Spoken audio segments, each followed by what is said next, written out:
My mother-in-law, they were born on the same day. Okay? Wow. What are the chances? 1 in 365. Okay? So happy birthday. Love you both, and look forward to celebrating birthday together. And you're also loving the defense right now. Yeah, we're running around. We're running around. We got a lot in on defense. We pretty much have all of our situations and we're just trying to clean things up right now. And it's a challenge right now because of the looks that the offense is giving us, and some of the things that, in terms of us getting aligned right and executing and communicating the calls, it's far from perfect right now, but the sense of urgency is, we have a sense of urgency right now on defense, and you can see it because we have competition at several positions. So as long as, our guys keep that mindset, and we got to continue to challenge them, to bring it every day, because there's no days off right now. You've had some good young players. How about the showing of DeQuan Dunn? Yeah, I mean, we saw it. We saw him live, in high school workout. We saw it right away. The talent that he has.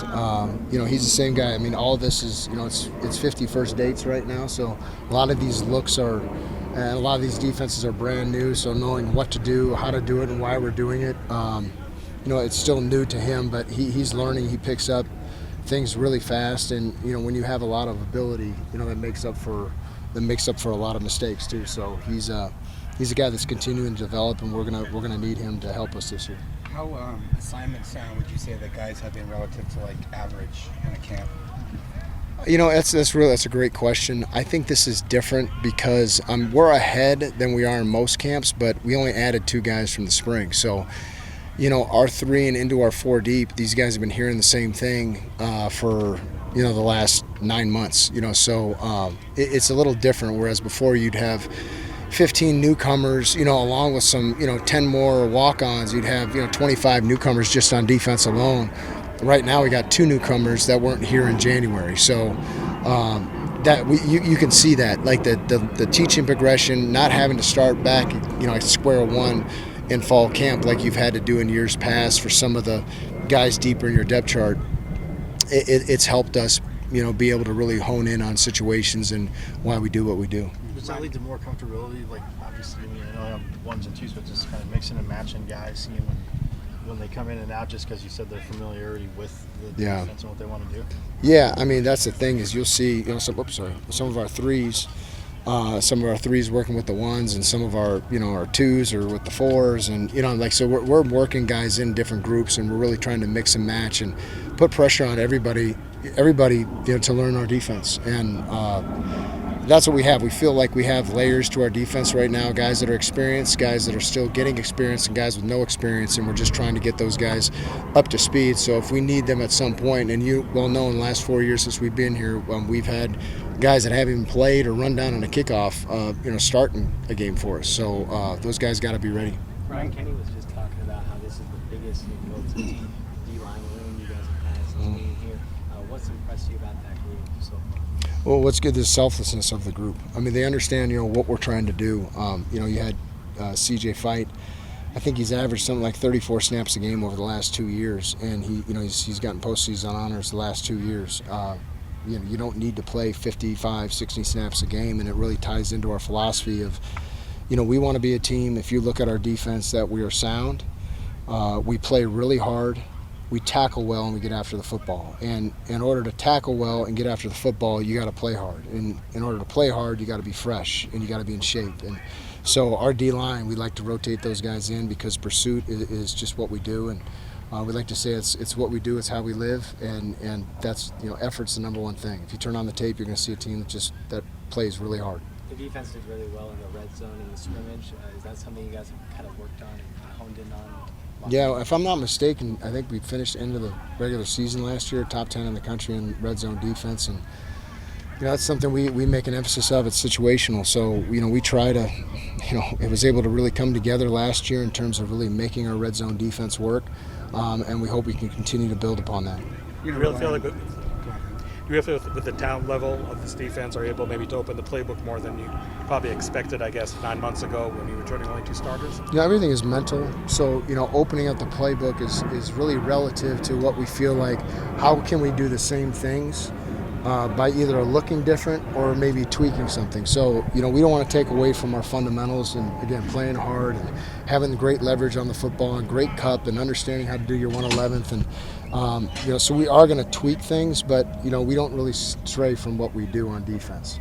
Our principles is what we're going to live by.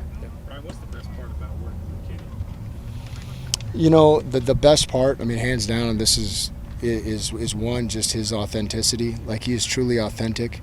There's no try to be a certain way because he's the head coach, and try to act a certain way. He's who he is, and that's who he is. Who you guys see is who he is every day, and the consistency of that is something that's really rare, and you see it. There's a lot of people who feel like they have to act a certain way in certain roles, and he's definitely not that. He's a football guy through and through. He cares about the players.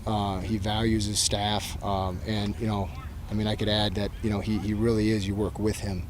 You know what I'm saying? Like, he is constantly going to be talking about football. You can get a text at any hour of the night. You can get a text about football, about a concept, about something, and he's made me a better coach, and he makes the coaches and everybody around us better. How do you like to see him get so fired up about the defense sometimes? Say that again. I'm sorry. Like to see him get so fired up about the defense. Oh, I love it, but it's a double-edged sword, right?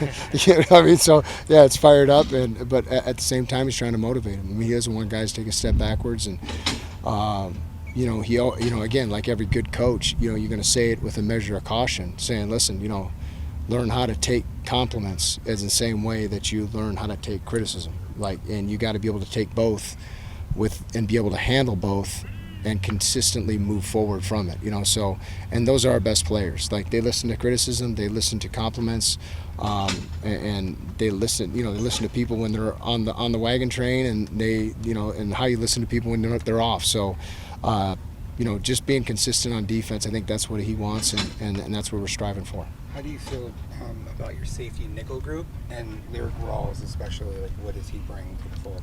Well, Lyric brings a lot of leadership, a lot of just kind of old man confidence, been there, done that, and you can see him, just the consistency and the work ethic, the habits that he brings every day. He's a special dude, and still waters run deep, so he's not a real emotional guy, but you can see that the guy's been there and done a lot of this before, and he's lived a lot of life and had a lot of life experience. So having a guy like that, it's kind of an old head in the room. He just gets a lot of respect because people know that he's a truly genuine guy.